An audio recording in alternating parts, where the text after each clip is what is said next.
Avec l'interview politique, Nathalie Lévy.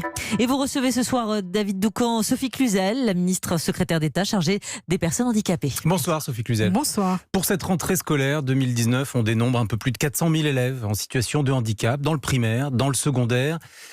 Bien souvent, ils ont besoin d'une aide, ce qu'on appelle un auxiliaire de vie scolaire, une personne, un adulte qui est là pour les aider, pour qu'ils puissent suivre la classe. Le gouvernement annonce 67 000 de ces accompagnants. La question est la suivante.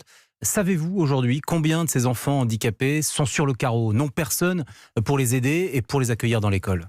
Alors vous l'avez dit, 400 000, c'est un vrai mouvement vers l'école. C'est presque 5% chaque année de plus d'élèves en situation de handicap. La moitié d'entre eux ont besoin d'être accompagnés. D'autres, selon leur type de handicap, ont besoin par exemple d'adaptation pédagogique, de matériel, un agrandisseur par exemple pour un déficient visuel. Ceux-là, ils se débrouillent, ils font leur cheminement et ils vont même jusqu'à des études supérieures. Pour autant, certains ont besoin d'être accompagnés. Et ceux-là, ils ont besoin d'être accompagnés avec des accompagnants professionnels et pérennes. 67 000, c'est suffisant. Et cette rentrée scolaire, le grand changement, je voudrais le dire vraiment à vos auditeurs, c'est que ce sont des accompagnants qui sont pérennes. Plus aucun recrutement en contrat aidé. Ce qui veut dire pour les parents que ça change la donne. Pas de rupture d'accompagnement en cours d'année scolaire. Ils vont avoir un accompagnant 3 ans, qui sera même renouvelable 3 ans de CDD pour aller avec un CDI. Donc on stabilise vraiment l'accompagnement, on le professionnalise, on le pérennise. Bien sûr qu'il y a encore des ajustements. Là, je vais pas nier. Je vous raconte un cas rapidement. En Alsace, vous le savez, vous êtes au courant de cela. Un papa qui a dû, pour que son petit garçon Théo ait un auxiliaire de vie scolaire à l'école, assigner en justice le rectorat. Et la veille de l'audience devant le tribunal, le rectorat lui trouve un auxiliaire de vie scolaire. Est-ce que vous considérez cette situation comme normale ? Mais bien sûr que non. Les parents, ils ont d'autres choses à faire que d'aller en assignation à résidence. C'est bien en assignation, je veux dire, de justice. C'est bien pour ça qu'on a préparé cette rentrée scolaire. Qu'on a mis vraiment ce grand service public de l'école inclusive en anticipant les recrutements. Alors on a encore des ajustements de recrutement. Combien À peu près 4% d'élèves ont encore besoin de leur accompagnant. C'est en cours de vraiment d'être réglé. Moi je dis aux parents... Vous trouvez là au cas par cas des accompagnants pour ces 4% d'enfants ? Dans ces bassins d'emploi qui sont en tension, on relance. J'étais encore dans la cellule d'écoute hier à Paris. Ils font un travail remarquable et je dis à tous les parents, si vous avez encore un problème, appelez la cellule d'écoute départementale. Il faut expliquer. Il y a une cellule d'écoute départementale dans chaque département. Allez-y, Éducation nationale. Vous allez sur le site de l'Éducation nationale et vous avez un numéro d'écoute. Et là, c'est pas que de l'écoute. C'est vraiment, on va aller jusqu'au bout pour vous donner la bonne réponse, c'est-à-dire où en est l'accompagnement. Mais pas que. Est-ce que mon enfant va bien avoir sa place dans une classe spécialisée au sein d'une ULIS, qu'on appelle une ULIS ? C'est très complexe. Le jargon de l'éducation nationale plus du handicap, ça fait complexité. On s'en débarrasse de ce jargon. Expliquez-nous exactement ce que peuvent faire les parents, parce que Sophie Cluzel, vous l'avez vécu vous-même, cette situation. Vous êtes parent d'enfants handicapés, vous avez été confronté à cette complexité, à la difficulté de trouver les moyens de permettre aux enfants d'accéder à l'école. Est-ce que vous avez l'impression que vous en faites suffisamment, que vous simplifiez suffisamment la vie des parents ? C'est tout mon objectif. Aujourd'hui, on a complexifié année après année. Depuis 2 ans, j'ai mis en place justement des droits à vie pour les personnes en situation de handicap, qu'elles n'aient plus à passer devant ce fameux guichet de maison départementale des personnes handicapées pour prouver que leur enfant ou qu'elles-mêmes, pour les adultes, sont en situation de handicap. C'est fini ça. Des droits à vie. Plus besoin de prouver. Des droits à vie pour certains types de handicap qui ont un impact important sur la vie quotidienne. D'autre part, pour l'école, ce que l'on veut, c'est tout simplement que le cheminement aille vers l'école et qu'on ait une réponse très diversifiée. Donc votre enfant, il peut être accompagné individuellement, il peut avoir aussi, par exemple, une petite classe spécialisée pour l'autisme, mais dans l'école, dans les murs de l'école, avec les autres enfants. C'est comme ça que petit à petit, on va vraiment habituer tout le monde à cette différence et faire que le regard ne soit plus aussi pesant pour les enfants. C'est très pesant, les parents nous le disent, on nous regarde différemment. Et je dis aux autres parents, c'est du gagnant-gagnant. Quand vous avez des adaptations qui sont faites pour un enfant handicapé, ça bénéficie à tout le monde. C'est-à-dire, donc n'ayons pas peur, souvent, pas d'appréhension. Les parents d'élèves, on le ressent, sont inquiets. Ils disent, oui, il y a un enfant handicapé dans la classe de mon fils ou de ma fille, très bien, mais est-ce que ça ne va pas ralentir l'apprentissage ? On l'entend ça encore de nos jours. Eh bien justement non.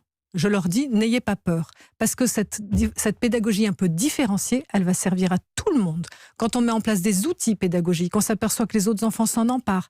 Et donc, il y a du tutorat qui se met en place. Et on crée cette école de la bienveillance. On va créer vraiment des petits adultes, plus tard, qui sauront embaucher aussi des personnes handicapées, travailler avec eux, parce que c'est bien cette société qu'on est en train de changer. Ils vont s'entraider aussi les enfants dans ces classes adaptées. Et puis se regarder naturellement. Donc c'est du gagnant-gagnant. On va passer à un autre sujet très important qui est dans dont vous vous occupez. Le président de la République a promis la mise en place d'un congé pour les aidants. Les aidants, qu'est-ce que c'est? Vous êtes dans une famille, un proche, votre père, votre mère devient dépendant, vous devez vous occuper d'elle ou de lui. Il faut arrêter de travailler pendant une période. Et le président de la République a dit on paye. Congé aidant, comme le congé paternité, mais pour les aidants. Vous en êtes où de ça? Ça va être annoncé lors de la grande stratégie pour les aidants qu'on est en train de bâtir avec Agnès Buzyn, parce que ce ne sera pas que le congé. Imaginez-vous qu'il y a 500 000 jeunes aidants, c'est-à-dire des gamins qui ont parfois 15, 16, 17 ans, qui au lieu d'aller jouer en sortant et d'aller faire du sport, rentrent à la maison parce qu'ils ont un parent justement qui est dépendant, ils ont un frère ou une sœur. 500 000 jeunes aidants. Donc on veut pouvoir les accompagner, les repérer, parce qu'ils sont très difficilement aidables, parce qu'on ne les repère pas bien. Donc c'est une vraie stratégie qu'on est en train de mettre en place. Mais Sophie Congé rémunéré. Congé rémunéré. Pour les parents, pour les personnes qui travaillent. Vous êtes allé voir Gérald Darmanin?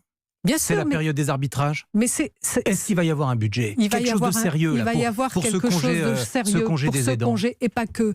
Aussi bonifier leur retraite, leur permettre d'avoir une formation quand ils arrêtent, d'avoir un bonus formation, c'est très important. Leur permettre aussi d'avoir un accès aux soins beaucoup plus important, parce que c'est un des piliers de notre société. On dénombre à peu près 8 millions d'aidants, qui soient familiaux ou professionnels, qui s'occupent d'enfants handicapés ou de personnes âgées. Donc c'est un vrai pilier sur lequel vraiment nous travaillons pour pouvoir les accompagner, les former et les aider justement à vivre cette situation d'aidant. Une question très concrète, les municipales approchent, on a beaucoup parlé de Paris.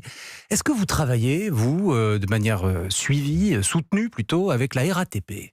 Vous êtes en fauteuil roulant à Paris, vous ne pouvez pas prendre le métro. Non. C'est impossible. 3% du métro qui est accessible. Donc autant dire zéro, puisque si vous avez un changement... Aux personnes à mobilité réduite. Mais moi, qu'est-ce que j'ai voulu? Qu'on s'occupe aussi de tous les autres types de handicap. Et donc nous avons passé avec la RATP justement tout un programme de formation pour les personnes handicapées mentales. Savoir comment parler à une personne handicapée mentale. Et là aussi, ça sert à tout le monde. À ceux qui ne sont pas nativement français. Les personnes handicapées visuelles, auditives. Là-dessus, nous avons fait énormément de progrès. Pour les personnes en revanche, pour les personnes à mobilité réduite, qu'est-ce qu'on fait? On travaille sur que les bus soient 100% accessibles, et ça y est, les toutes les lignes de bus, les bus, c'est fait. Les tramways. Et le métro, Et le métro, qu'est-ce qu'on fait? On ne peut pas prendre le métro en fauteuil, c'est impossible. Non, on ne peut pas aujourd'hui. Donc, ce que l'on fait, c'est qu'on travaille intelligemment et on se dit, on a les Jeux Olympiques et Paralympiques en 2024. Eh bien, travaillons à des nœuds de circulation, que au moins les personnes ne soient pas assignées à résidence et qu'elles puissent pouvoir aller à des nœuds de circulation qui vont permettre cette mobilité. C'est ça que l'on veut. Vous faites aussi un peu de politique, Sophie Cluzel, vous êtes ministre. Oui, je suis ministre, oui. Vous n'êtes pas du Sérail, vous n'êtes pas d'un parti politique, société civile. Mais le Premier ministre a dit que vous auriez le droit. Vous avez envie d'être candidate quelque part au municipal? Je ne suis pas candidate au municipal, mais en revanche, vraiment, j'interpelle tous les candidats, quels qu'ils soient, à dire très simplement que les personnes handicapées, elles sont électeurs, mais elles sont éligibles. Et j'appelle tous les candidats à prendre en compte justement la participation des personnes handicapées dans la vie politique. À commencer par La République En Marche. Mais c'est un des engagements. C'est un des 10 engagements qu'ils ont pris. Mais au-delà de ça, à tous les candidats. Par exemple, vous parliez de la mairie de Paris. Eh bien, j'appelle aussi le candidat à la mairie de Paris à travailler sur vraiment le programme de participation des personnes handicapées et en avoir sur sa liste éligible et pas à la mission handicap, s'il vous plaît, selon leurs compétences. L'appel est lancé. On demandera à Benjamin Griveaux, dont vous parlez à l'instant, s'il l'a entendu. Merci, Sophie Cluzel, d'avoir été avec nous ce soir. Merci beaucoup. Merci beaucoup David Doucan avec votre invité ce soir, donc il lance un appel pour que les personnes handicapées soient sur les listes présentes, éligibles donc dans ces municipales.